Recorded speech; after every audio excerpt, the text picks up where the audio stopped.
This is the book that took me from a 9-to-5 making $55K a year, feeling dead inside, to creating my own business, quadrupling my income, and building an investment portfolio now worth $600,000. So here are the lessons that I learned from this book that completely altered the way I view making money. Because you are so much more capable than you think. What's taught in schools is not helping you reach your full potential.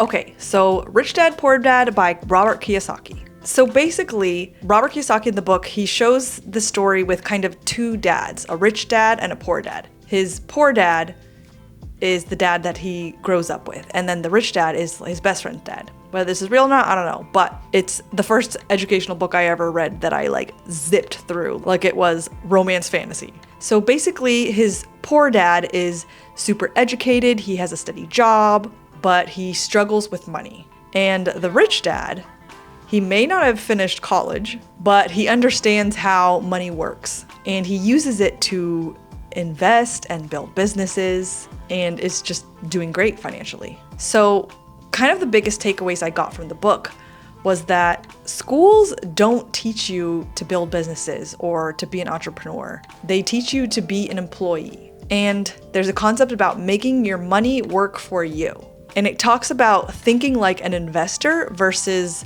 working for a paycheck. And it also talks about buying assets over liabilities.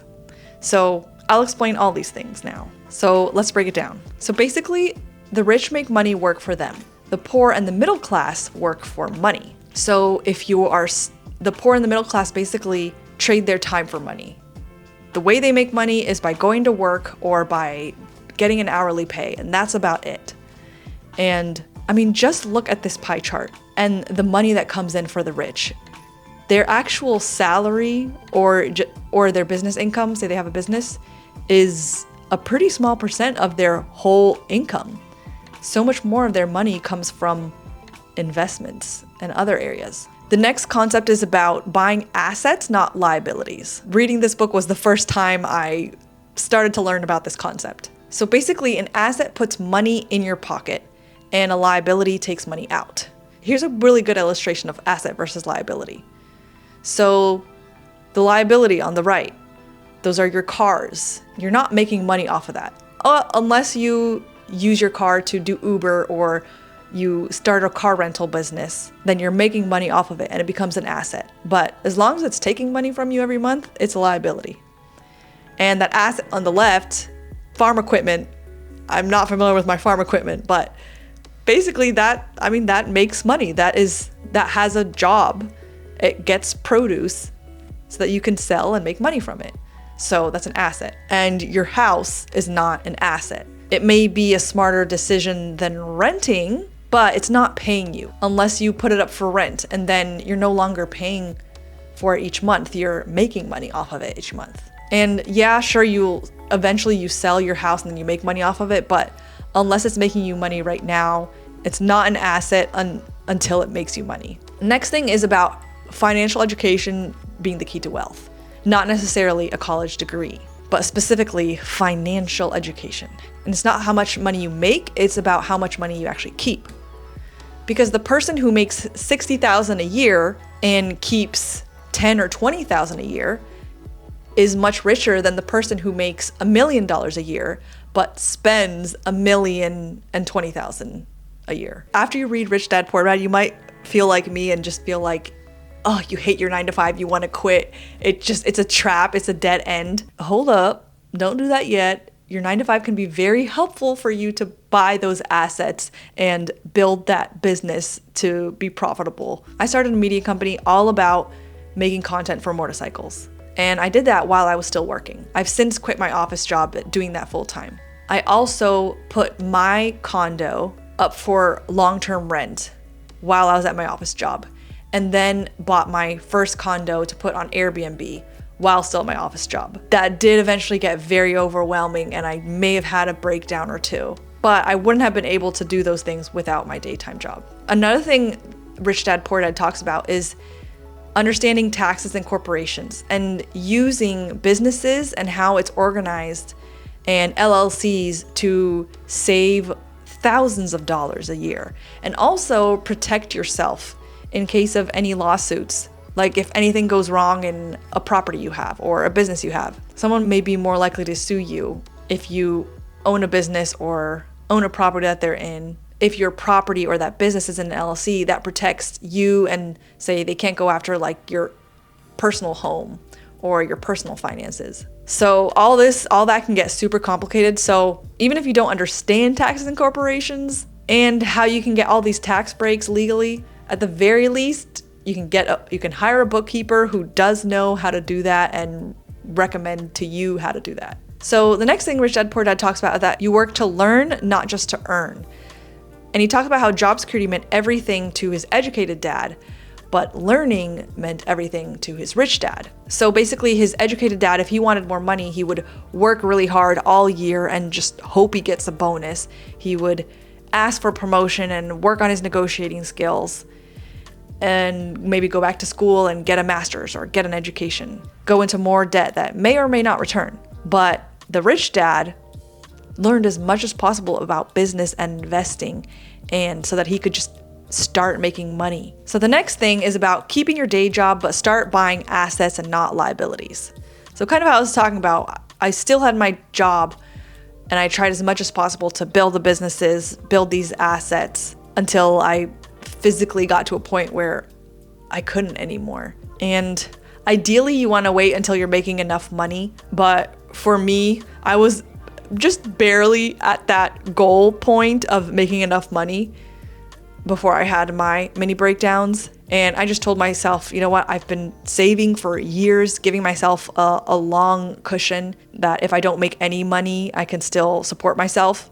So that's what I did. I ended up quitting slightly before reaching my monthly goal because I did have that savings built up just in case. The next is about overcoming fear and taking action, just getting started, however you can, no matter how big or how small. The more successful people I see in both in corporate America and in entrepreneurship and business owners, it's not necessarily that these business owners or entrepreneurs are that much smarter. It's just that they took a chance. I mean, just imagine how good you've been in many areas of your life, whether it's maybe you've been really good at school or you've been really good at literally any job you've done that you did care about, or even just a hobby or something that you're really passionate about and you got really good at it. Just imagine if you dedicated that same passion and gumption to building a business, how successful you could be. It's just a matter of have you applied yourself in that area or not. The next is about letting money work for you as early as possible. The earlier you start investing, the better. Time is your greatest asset. I mean, just look at this chart about the difference of if all you can invest is $5 a day, $5, $10 a month even. Just look at how much that compounds for how long you've been doing that. Let's say you're 22 right now and you're investing for 40 years. So by the time you're 62, just $5 a day, you're at almost $500,000. If you've heard the quote before that the best time to invest was yesterday and the second best time is today. The next is to don't be controlled by your emotions. Money can have that effect on people. Money can definitely mess with your emotions. One example is when the market crashed in 2020 around COVID. Stocks plummeted. And so many people thought that meant that they should sell their stocks. And that's the worst time to sell. Because historically, if you over decades across the century, stocks will go up. So if you can just wait it out and not pull out in a panic or not sell in a panic, sometimes that can be when you make a lot of money. One quote that's really good by Warren Buffett is to be fearful when others are greedy and to be greedy only when others are fearful. So during that 2020 market crash, stocks plummeted, people were fearful, and that's when my husband and I bought our first house and we bought our first investment property, and we're in that house right now, and we're actually moving. We're renovating our new place. We're moving to a house that we would not have been able to afford had we not built the equity and gotten the amazing interest rates on this house now that has appreciated from $360K back in 2020 to now maybe about $530, $550K. And if it hadn't been for that, we wouldn't be able to upgrade to our almost dream house really soon. The next thing about Rich Dad Poor Dad is that lesson that investing is about understanding opportunities. The opportunities are everywhere, and it's the education and that financial literacy that allows you to see them. Just the more obsessed with this I get, the more I see how many businesses are built off of things I wouldn't have expected, and also how profitable people can make things. I look back and I think how I went to school. I wanted to originally be a children's book illustrator, and when I worked for an award-winning children's book illustrator, saw he was struggling, I was like, I gotta just find whatever full-time job I can get in my major, and ended up going into home decor product design. But that was all I knew. That was all I saw, was to make money, was just something I could do with my major and then freelancing. And now I see businesses everywhere. Like, I'm looking at windows right now. Windows are very expensive, and they have no problem finding people to buy windows. So it's almost recession proof. I'm seeing, like, now that we're doing house renovations, how expensive everything is, how booked and busy all these businesses are, building closets, building kitchen, contractors. And right now, like, the economy is not great, but these businesses are all still very busy and expensive. And I think, man, why didn't school teach about this? School taught me to go to college and get a degree and then find a job from that degree. Now I'm seeing it's like businesses are everywhere. All that summary for you in a quick to-do list. Have a good reason for financial independence. If you have a good why, something that really motivates you, that will make you not give up on this.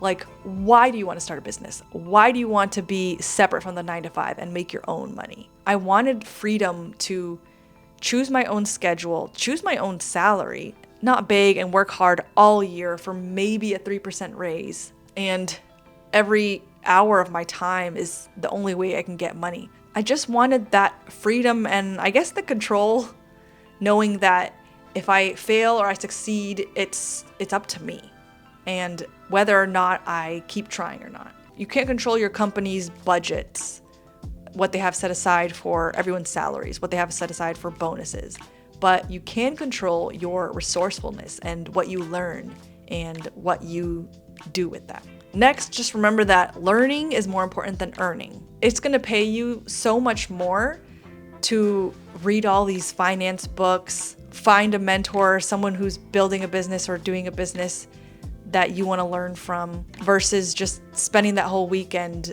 making some quick cash. The next is how important tracking, budgeting, and saving is.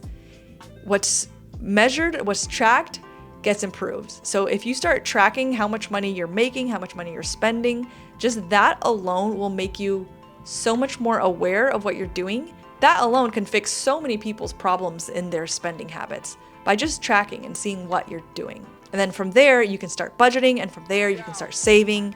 From there, you can start investing. And the next is to buy assets as soon as you can.